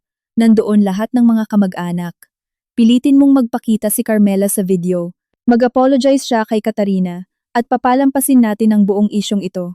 Humingi ng tawad. Gumawa siya ng isang napakapangit na eksena. Kailangan niyang bigyan ng pabor ang pamilyang Montemayor para isalba ang mukha natin. Kumunot ang noo ni Inigo. Hindi siya papayag. Ngumisi ang ina niya. Kailangan niya. Sabihin mo sa kanya. Kung hindi siya magpapakita, wala siyang makukuhang kahit isang kusing sa annulment na hinihingi niya. Nang makarating sa akin ang mensaheng ito, katatapos ko lang sa physical therapy ko. Nagtanong si Enzo, tatanggi ba ako? Pinunasan ko ang malamig na pawis sa noo ko. Hindi, nabigla siya. Sasali ka? Oh. Tiningnan ko ang nag-uulan na bintana sa labas. Gusto ng pamilya Montemayor ng entablado para isalba ang pangalan nila. Bibigyan ko sila. Agad na naintindihan ni Enzo. Anong mga materyales ang kailangan kong ihanda? Binuksan ko ang mga backup files sa cellphone ko, ang mga surgical consent forms, ang mga ER triage records, ang mga voicemails ng biyenan ko, ang mga screenshots ng social media ni Katarina, ang mga marital financial statements, at ang isang subpoena request para sa surveillance footage ng pasilyo ng ospital mula noong araw ng aksidente. Hindi ko planong gamitin ang mga bagay na ito ng ganito kabilis. Pero dahil masyadong nagmamadali ang pamilya Montemayor na ilagay ako sa entablado, sisiguraduhin kong makikita ng lahat kung sino talaga ang dapat na nagmamakaawa ng tawad. Ang araw bago ang gala, tinawagan ako ni Inigo. Sa pagkakataong ito, sinagot ko. Matagal siyang natahimik. Carmela, wala akong sinabi. Paos ang boses niya. Huwag mong seryosohin ang sinabi ni Mama. Hindi mo kailangang magpakita sa gala. Bakit hindi? Tanong ko. Hindi pa maganda ang pakiramdam mo. Hindi pa ako ayos. Sa wakas, alam mo na, natahimik ang kabilang linya. Nagpatuloy ako. Inigo, dadalo ako sa gala.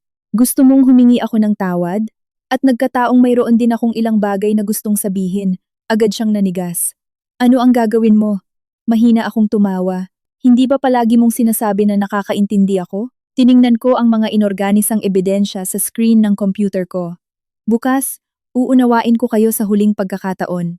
Sa araw ng gala para sa ika-80 kaarawan ng lola ni Inigo, nagliliwanag ang ballroom ng Manila Polo Club. Puno ang grand hall ng higit 12 mesa ng mga kamag-anak, business partners, at mga elite ng syudad.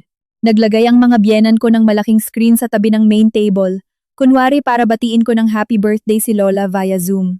Sa totoo lang, gusto nilang iyuko ko ang ulo ko sa publiko. Bago ako mag-live, sinuri ng maigi ni Enzo ang lahat ng files. Inayos ni Tita Amparo ang shawl sa aking mga balikat.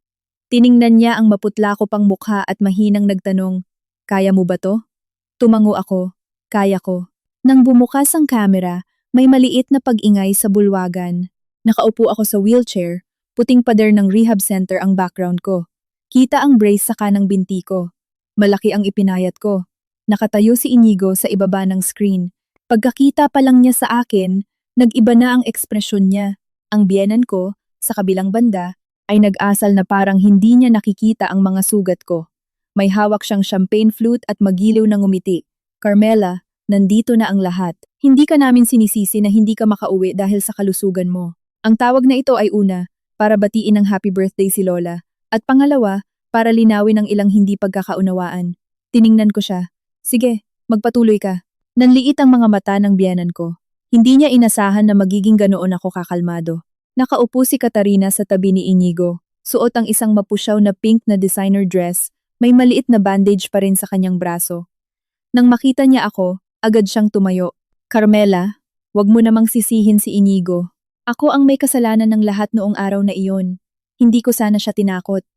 Nabasag ang boses niya at marami sa bulwagan ang nagsimulang tumingin sa kanya ng may awa. Tuloy-tuloy na nagsalita ang biyenan ko, Carmela.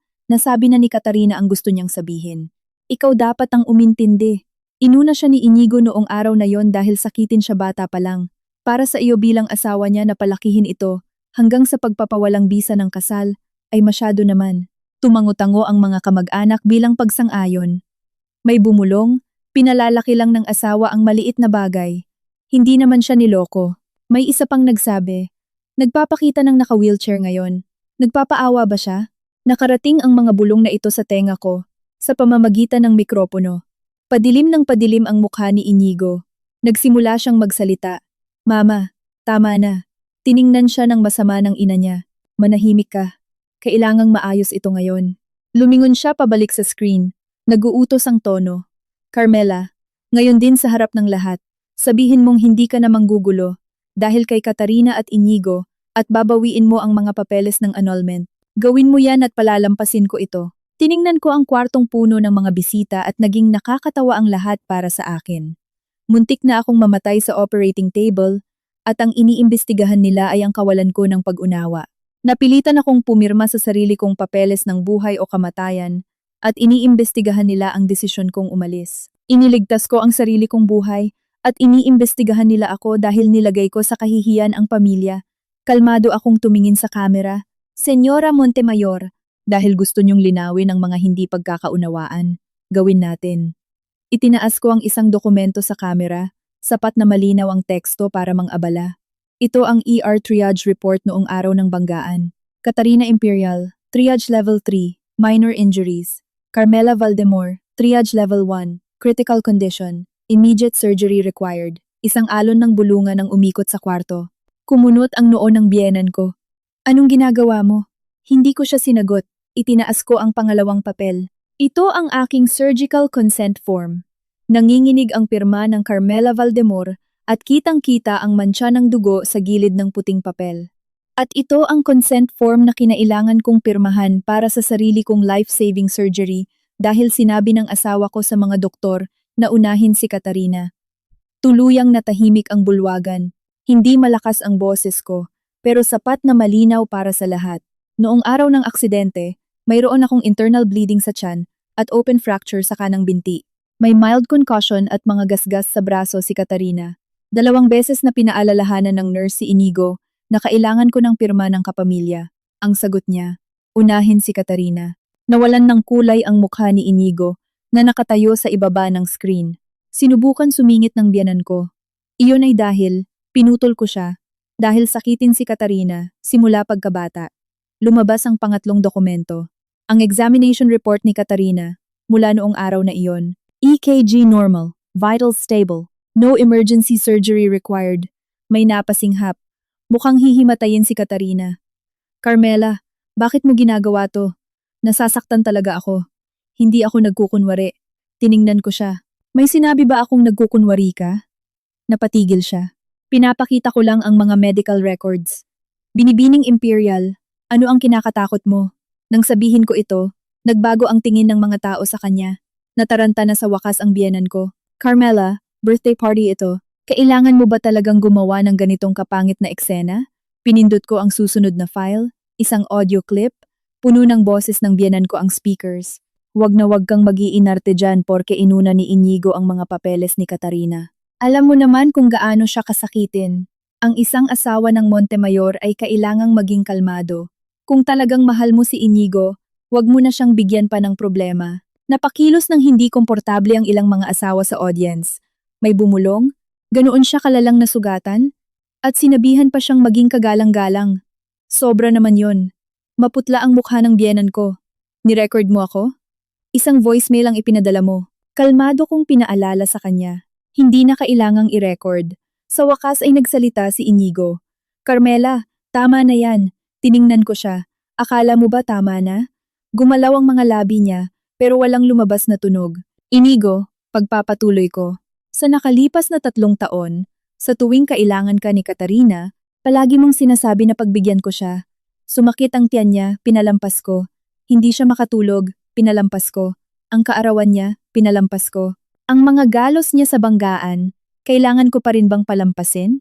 Tumigil ako. Sa pagkakataong ito, muntik ko nang palampasin ang sarili kong buhay. Namula ang mga mata ni Inigo. Walang nagsasalita sa bulwagan. Biglang hinawakan ni Katarina ang kanyang dibdib. Umuuga ang kanyang katawan. Inigo, masama ang pakiramdam ko. Nagsimula siyang bumagsak papunta kay Inigo.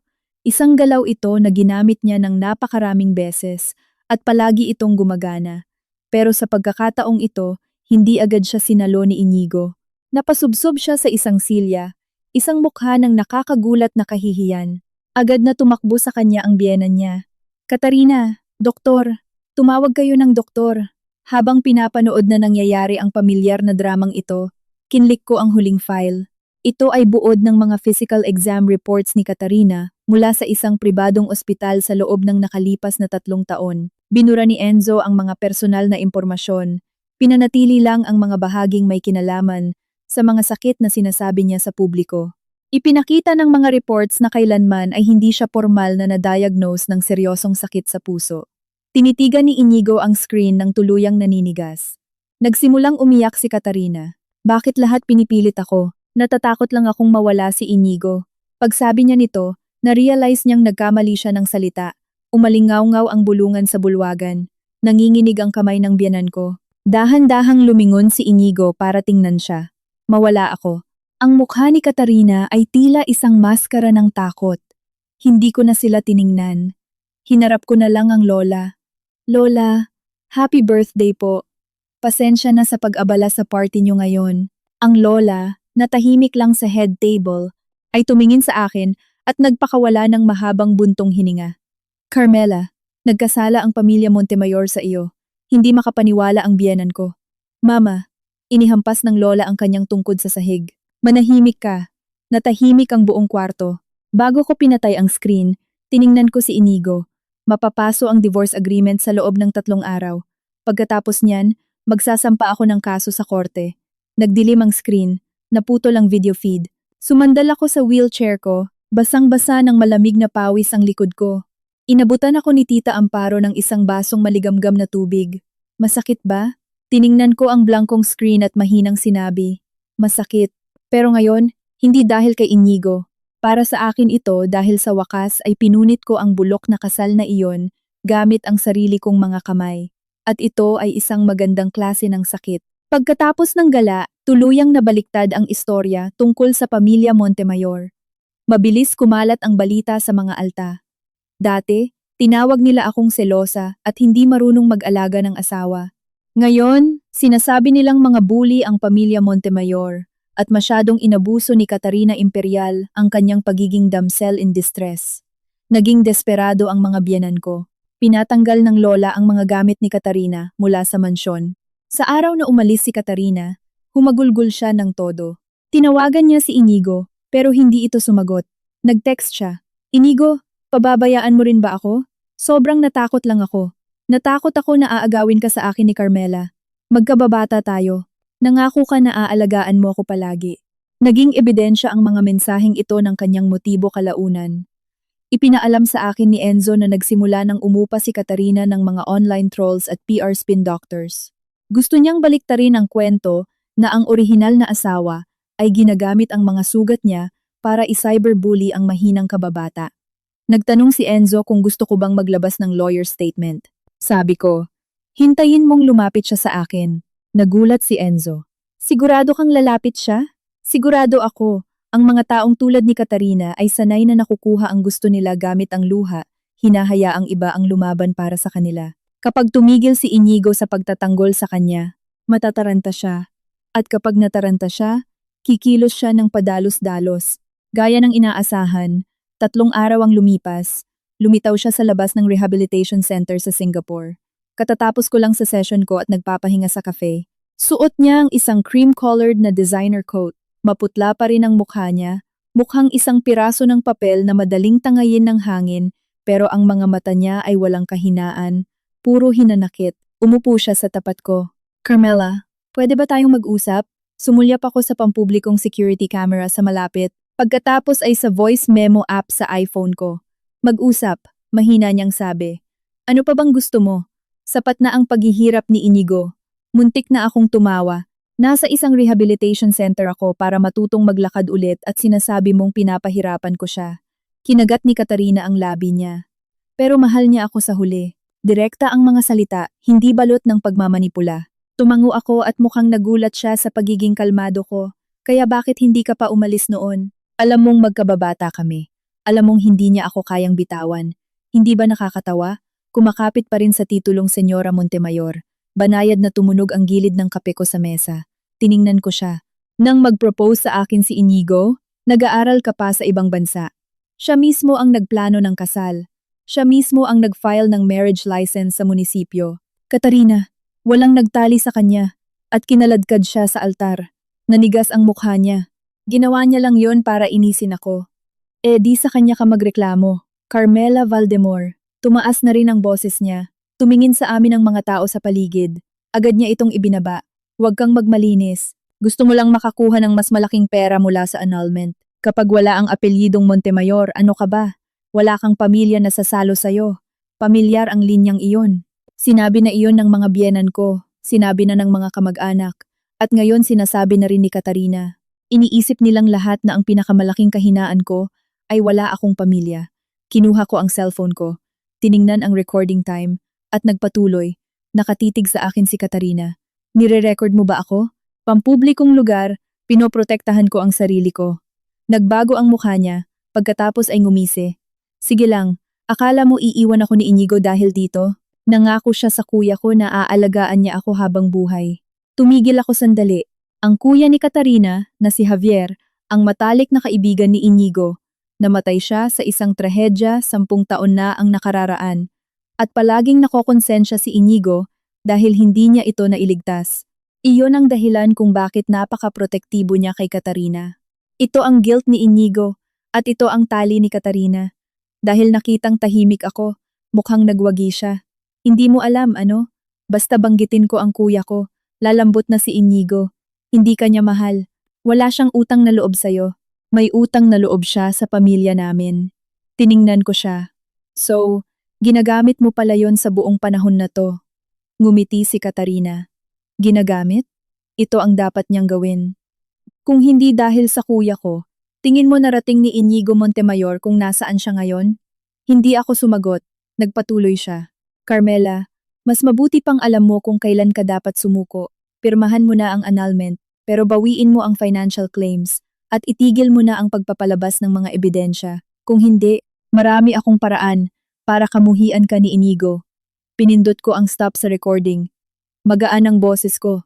Katarina. Nanigas ang mukha niya. Talagang nirecord mo? Nilagay ko ang cellphone sa bag ko. Ano pa? Kailangan ko ba talagang pakinggan ang paawa kwento mo? Tumayo siya para agawin ito, pero hinarang ng isang nurse na tinawag ni Tita Amparo. Tumingala ako sa kanya. Katarina, pwede kang magpatuloy sa pagiging biktima mo, pero dapat mong pag-isipang mabuti. Sa susunod, hindi na lang hospital records ang ilalabas. Pula ang mga mata niya sa galit. Akala mo nanalo ka na?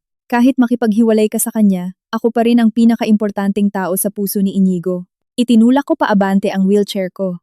Kung ganoon, hiling ko ang mahaba at masayang buhay na magkasama kayo. Sumigaw siya.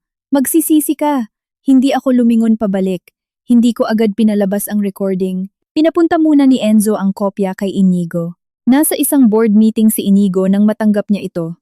Nakinig lang siya sa unang kalahati bago lubos na nagdilim ang mukha niya. Boses ni Katarina.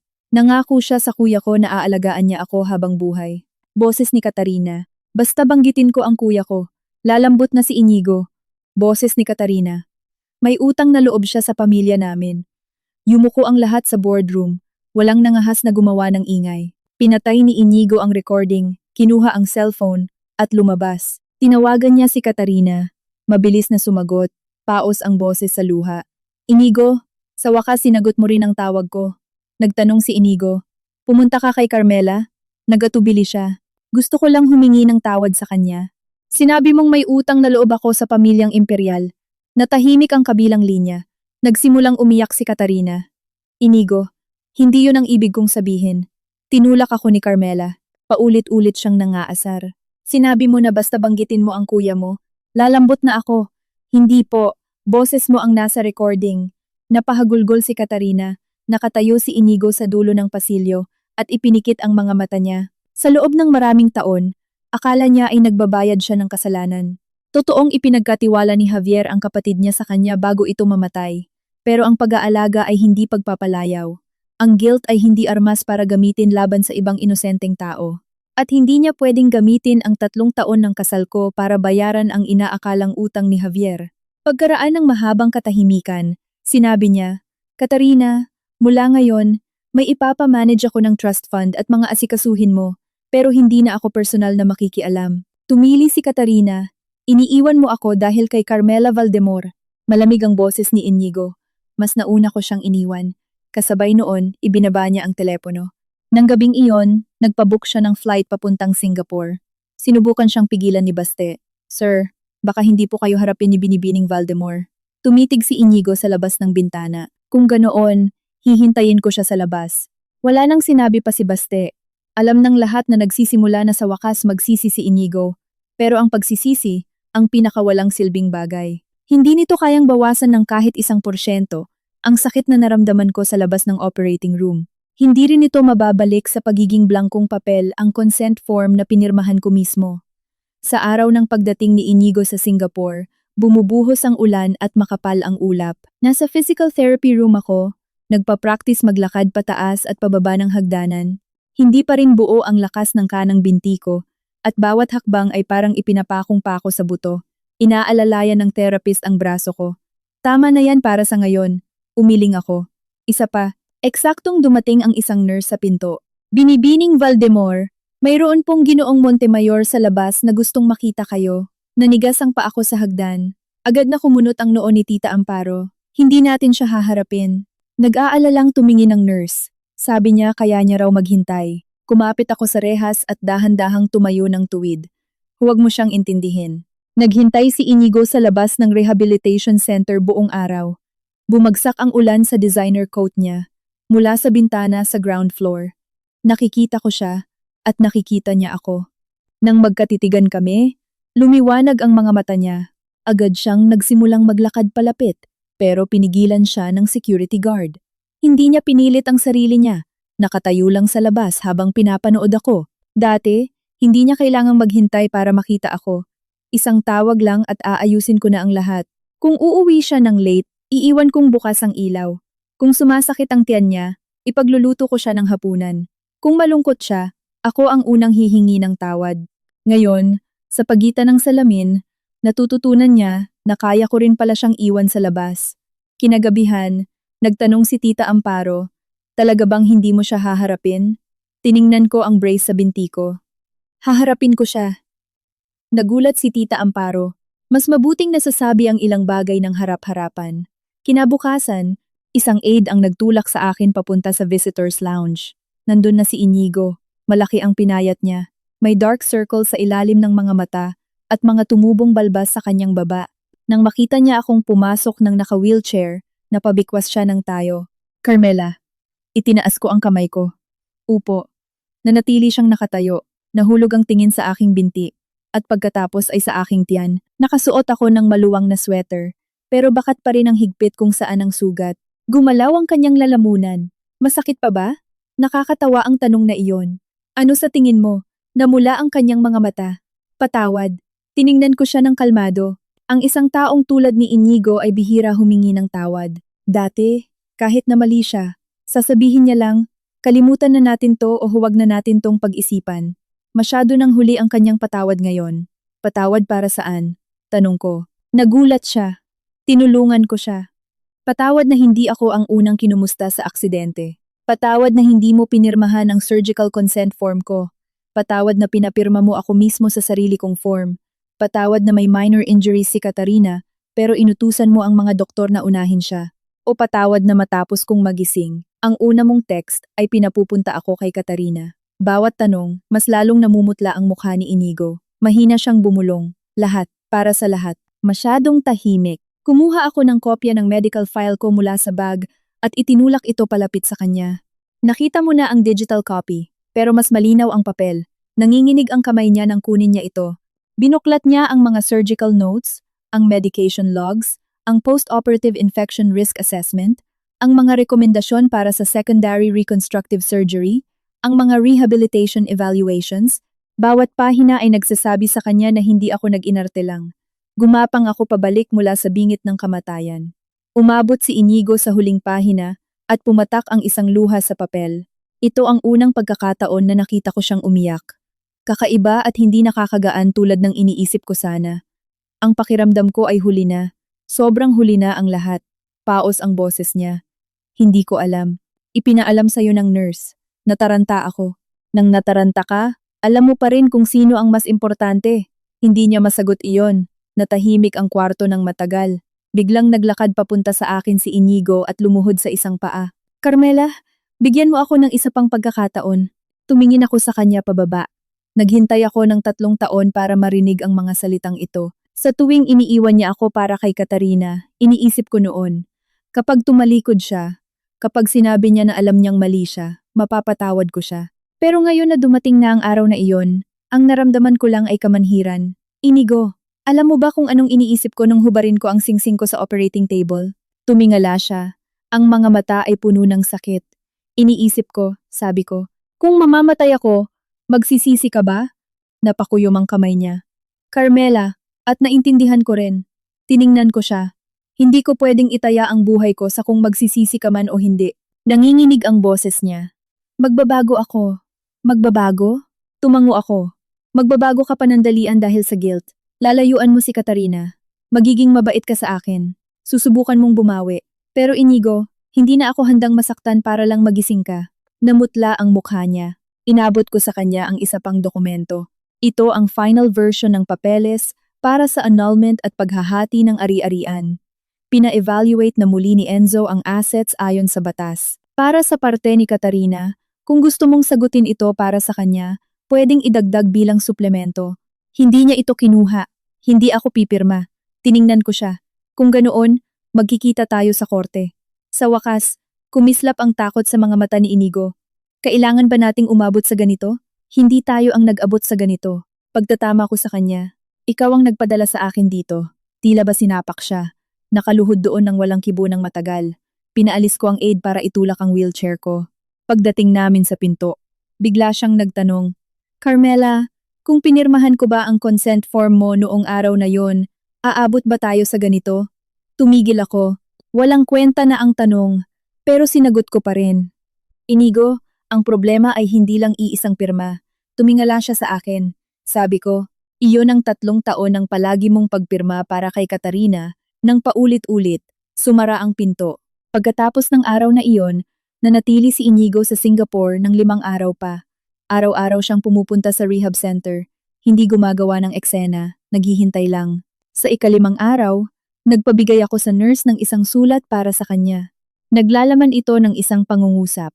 Huwag ka nang bumalik, ginugulo mo ang paggaling ko. Nakatayo si Inigo sa ulan, bitbit ang sulat ng matagal. Pagkatapos ay umalis siya. Hindi ako pumunta sa bintana para panoorin siya. Nang araw na iyon, sa unang pagkakataon, naglakad ako ng 10 metro nang walang alalay. Walang aid, walang therapist, ako lang. 3 buwan nang lumipas, bumalik ako sa Pilipinas. Hindi pa rin kayang maglakad ng matagal ng kanang binti ko, pero hindi ko na kailangan ng wheelchair. Tungkod na lang. Inihatid ako ni Tita Amparo sa airport. Natatakot ka ba? Tanong niya. Tiningnan ko ang arrivals gate sa NAIA Terminal 3. Dati madalas kong sunduin si Inigo rito. Palagi akong dumarating ng mas maaga ng kalahating oras, bitbit ang paborito niyang kape. Minsan, nakasabay niya sa flight si Katarina. Kinuha muna ni Inigo ang mga maleta ni Katarina, pagkatapos ay lumingon sa akin at nagsabing, kunin mo yung sayo. Masakit ang pulso ni Katarina. Noong araw na iyon, nakasunod ako sa kanila, hatak ang 2 maleta, na parang isang di kailangang assistant. Ngayon babalik ako para tapusin ang isang kasal, hindi para salubungin ang kahit sino. Hindi ako natatakot, sabi ko. Siksika ng arrivals area. Nakatayo si Inigo sa pinakaharap, nakasuot ng dark gray coat at may bitbit na bouquet ng mga puting rosas. Pagkakita niya pa lang sa akin, naglakad siya palapit. Carmela, tumigil ako. Napunta ang tingin niya sa aking tungkod. At muling namula, sinundo kita.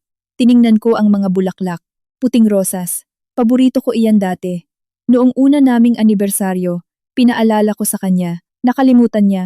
Ginugol niya ang gabing iyon kasama si Katarina sa therapist's appointment nito. Bumili ako ng sarili kong puting rosas at nilagay sa mesa sa dining. Kalahati na itong lantad kinabukasan. Hindi ko na ito nabanggit pa kailanman. Sa wakas naalala niya na. Pero ayoko na sa mga ito. Makikiraan, sabi ko. Nanigas ang mukha ni Inigo. Carmela, mag-usap tayo. Naghihintay ang abogado ko. Pwede akong sumama. Hindi na kailangan. Nilagpasan ko siya.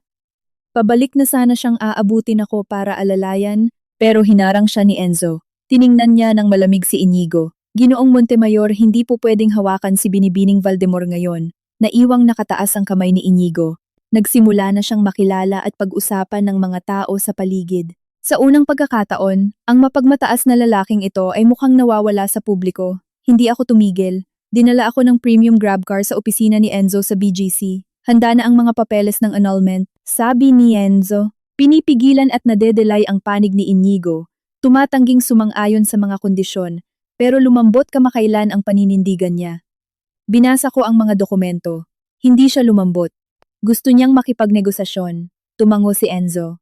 Iminungkahi niyang kunin mo na ang mas malaking bahagi ng mga assets, pero gusto niyang bawiin mo ang financial claim laban kay Katarina at ang pagpapalabas ng lahat sa publiko.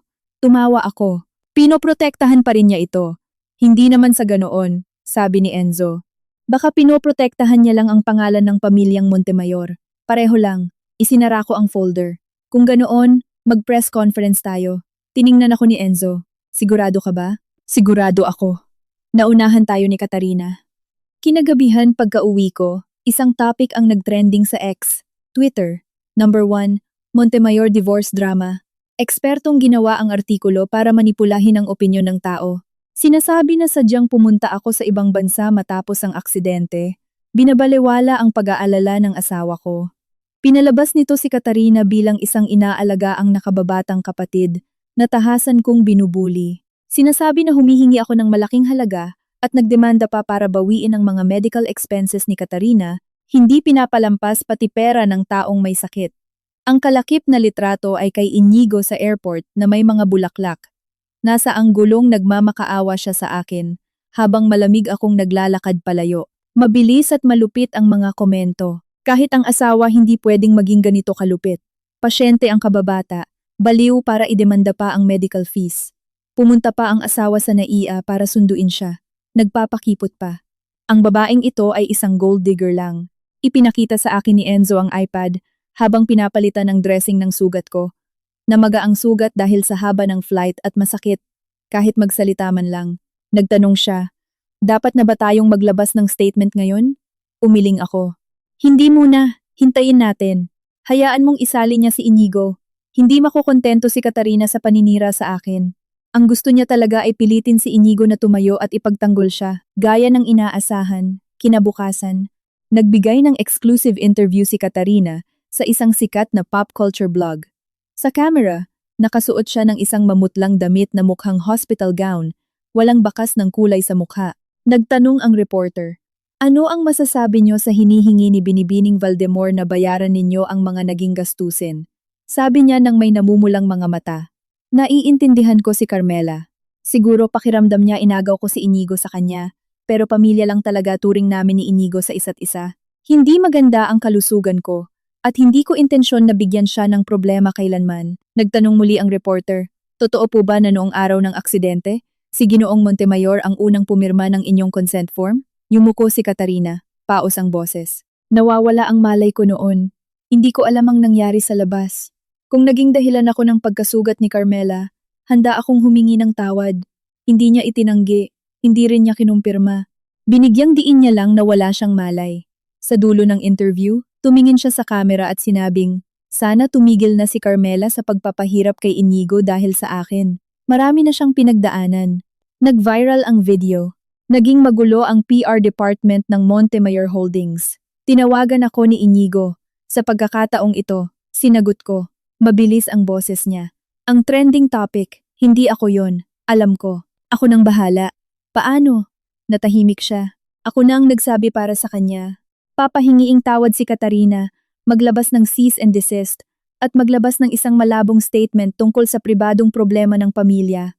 Paos ang boses ni Inigo. Ayoko nang atakihin ka pa. Kaya gagawin nating ito sa paraan ko. Anong paraan? Isang pampublikong press conference. Napabuntong hininga siya. Carmela, hindi makakabuti sa'yo kung gagawin pa itong isang media spectacle. Mahina kong sinabi. Nang muntik na akong mamatay, inisip mo rin ba na pangit tingnan kung gumawa ng eksena?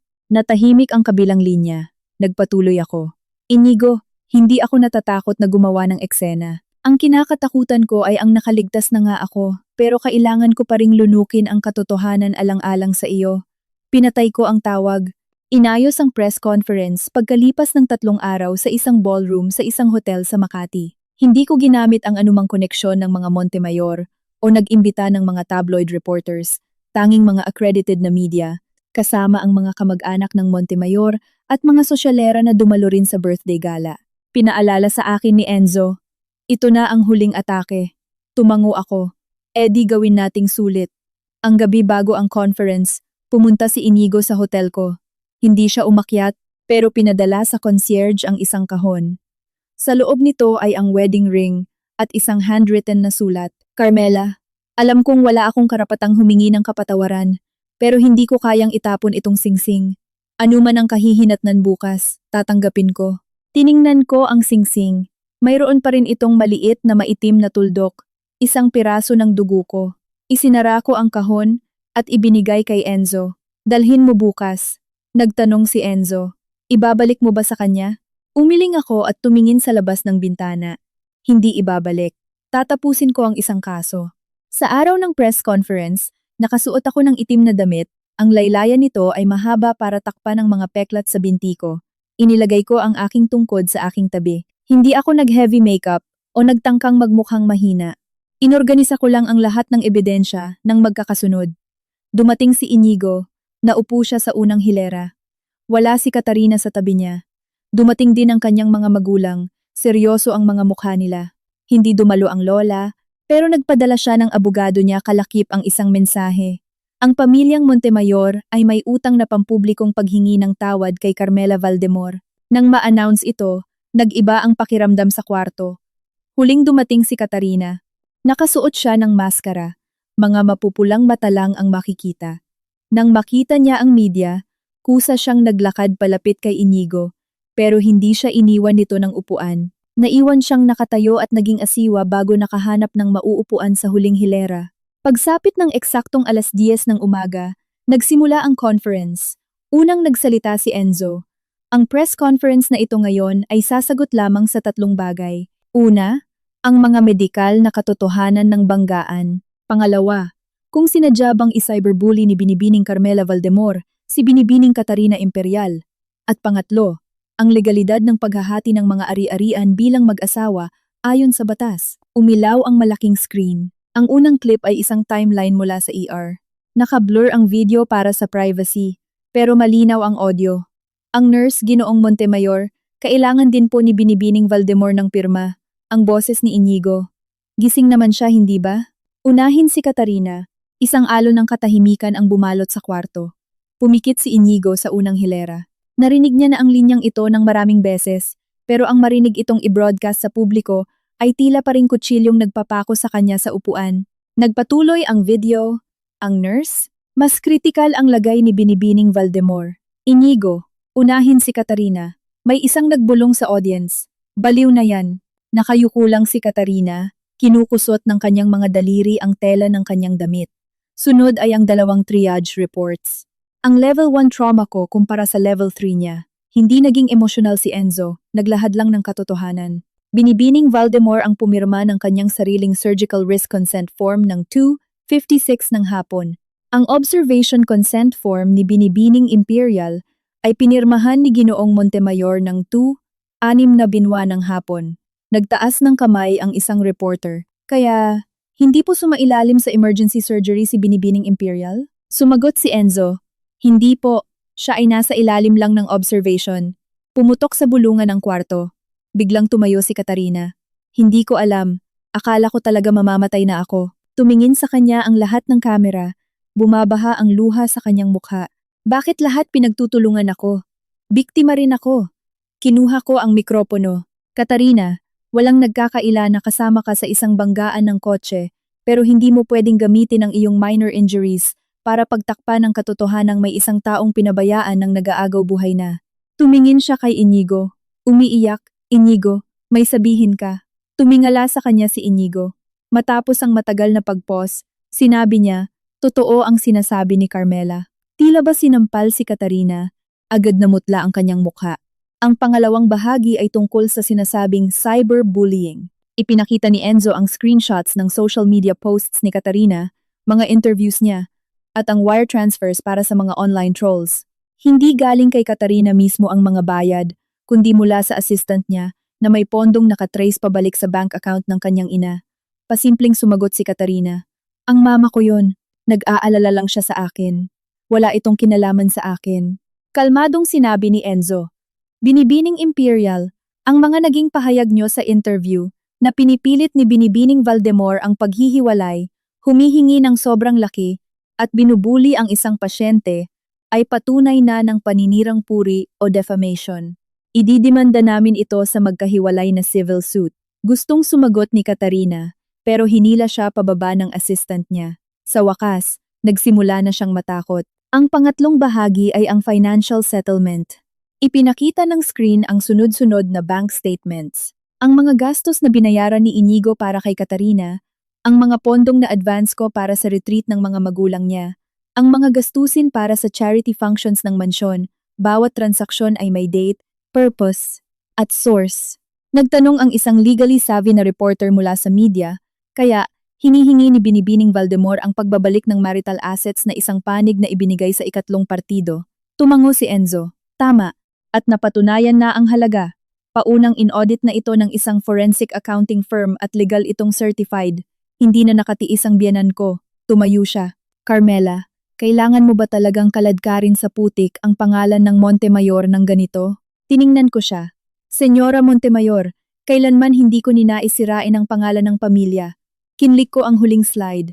Isa itong buod ng mga naging ambag ko sa mga asikasuhin ng pamilya Montemayor sa loob ng 3 taon, isang walang hanggang at siksik na listahan. Sa loob ng 3 taon, sabi ko, itinuring ko ang pamilyang ito bilang sarili ko. Ginawa ko ang lahat ng ito.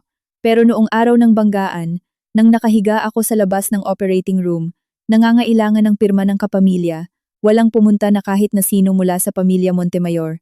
Gumalaw ang mga labi ng biyenan ko, pero walang salitang lumabas. Sabi mo, natamasa ko ang kayamanan ng mga Montemayor. Pagpapatuloy ko. Kaya ngayong araw, gusto kong itanong, nung pinakakailangan ko ang pamilyang Montemayor, nasaan kayo? Natahimik ang kwarto at tanging ang tunog ng mga camera shutters lang ang maririnig. Nakayuko si Inigo sa kanyang inuupuan. Nanginginig ng bahagya ang mga balikat. Nilabas ko ang ring box mula sa bag ko at binuksan. Nakahimlay ang wedding ring sa loob. Hinubad ko itong singsing na ito sa operating table. Inisip ko noon na kapag nakalabas ako ng buhay, hinding-hindi na ako babalik sa kasal na iyon. Isinara ko ang kahon. Buhay ako, at nandito ako para panindigan ang desisyong iyon. Nagtanong ang isang reporter, Binibining Valdemor. Sigurado po ba kayo sa hiwalayan? Mukhang nagsisisi na ng husto si Ginoong Montemayor ngayon. Tumingala si Inigo sa akin. Nakatingin ang lahat sa akin. Hinawakan ko ang tungkod ko at tumayo. Sumasakit pa rin ang kanang binti ko, pero nakatayo ako ng matatag. Ang pagsisisi ay problema niya na. Ang paghihiwalay ay sa akin. Pumatak sa wakas ang mga luha ni Inigo. Napaupo si Katarina sa kanyang silya. Tuluyang natalo. Maputla at kulay abo ang mga mukha ng aking mga biyanan. Pagkatapos ng conference, sinundan ako ni Inigo sa backstage. Carmela, tumigil ako. Tiningnan niya ako, basag ang boses. Tatanggapin ko. Babayaran ko ang pera. Ang mga problema ni Katarina. Hindi na ako makikialam. Ano man ang maging desisyon mo, tatanggapin ko. Hinihiling ko lang na sana. Hindi niya natapos dahil alam niyang wala na siyang karapatang humiling. Tinapos ko para sa kanya, na sana hindi ako tuluyang makipaghiwalay. Namumula sa sakit ang kanyang mga mata. Umiling ako. Inigo, tanggap mo na ngayon kasi sa wakas ay may nawala na sa iyo. Pero noong naghihintay ako sa pirma mo sa ospital, may nawala rin sa akin. Nawala ang tiwala ko sa iyo, at hindi mo na yon kayang bayaran pabalik. Nakatayo siya roon na tila ba binigyan ng sentensya ng kamatayan. Kinuha ko ang file kay Enzo. Bukas ng umaga, 9:00. Sa korte, maghihintay ako ng 10 minuto. Umalis ako ng hotel pagkatapos. Maliwanag ang sikat ng araw sa labas. Pumasok ako sa SUV at sa pamamagitan ng tinted window, nakita ko si Inigo na nakatayo pa rin. Dati, ang makita ang likod niya ay palaging nakakapagpalungkot sa akin. Pero hindi ngayon. Dahil ngayon ako na ang tumalikod at naglakad palayo. Dumating ako sa korte ng 10 minutong maaga. Maganda ang panahon.